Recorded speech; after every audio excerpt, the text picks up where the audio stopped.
So we talked about parents and gay stuff, and now we're going to talk about God, because we like my trifecta. Do you believe in God? In angels? Prophecy? Tongues? Healing? Do you believe in Satan? In hell? Demons? Exorcism? Sin? What do these words do to you? Do they tighten in a coil deep in your belly, or do they pass over you like water, easy and familiar? Do they remind you of old songs you used to sing? Do they hit you like a punch in the gut? Does their echo ring in your ear from the crash of the twin cymbals doubt and faith? Do they make you shout hallelujah or call bullshit? Smelterville, Idaho. Silver Valley Worship Center, charismatic Pentecostal evangelical millennial American Christianity. We sang a lot. We sang about God, of course, mostly his bigness. My God is a great big God, and a great big God is my God. But his bigness did not make me feel safe. How do you hold the hand of a giant? God was stretched thin and tight as saran wrap around this enormous earth, a membrane of light that would puncture if I scratched at it with frightened fingernails. Each night, my mother's prayer, the same each time, for God to set up a hedge of guardian angels around our house to protect us through the night.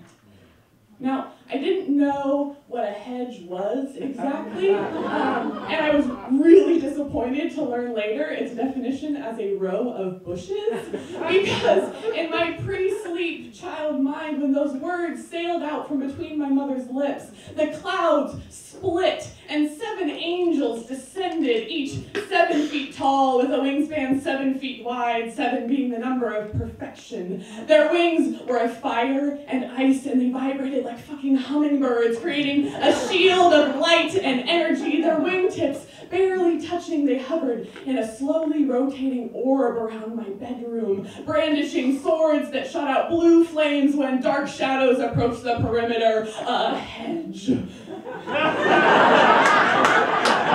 With this comforting bedtime story, I could slip into sleep each night. We also sang about Satan, mostly about how to squash him. It's under my feet, Satan is under my feet. Real song. Satan was tangible, substantial, identifiable, fangs and flesh and fire. Satan was a beast, roaming the earth, seeking whom he may devour, with a special taste for young girls with big questions and good intentions and wild imaginations. Satan was the coughing whisper that pushed through the cracks in my heater in the darkest part of the night. Satan was the earthquake and the stranger. Satan was the forest fire and my first kiss. Satan was the empty bank account and the books we burned, the man who drank too much and the woman who spoke too loud. Satan was Power Rangers, Aladdin, Scooby-Doo, Harry Potter, and John, and most presidential candidates.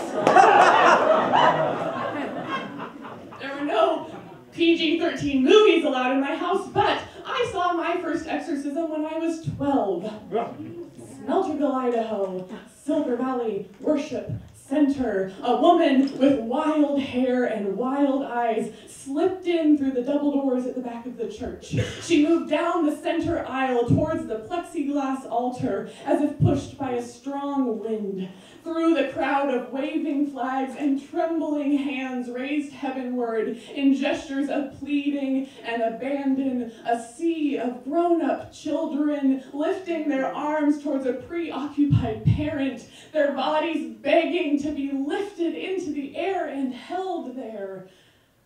When the wild-eyed woman reached the altar, she stopped, suddenly steady, a fixed point among the undulating bodies of worshipers. Their voices had just reached the swell of holy, holy, holy, when a sound like 1,000 alley cats in heat caught up in a tornado came out of her mouth. A sound so so tortured, so void of any beauty that I knew it could only have come from the fiery pits of the hell I still believed in.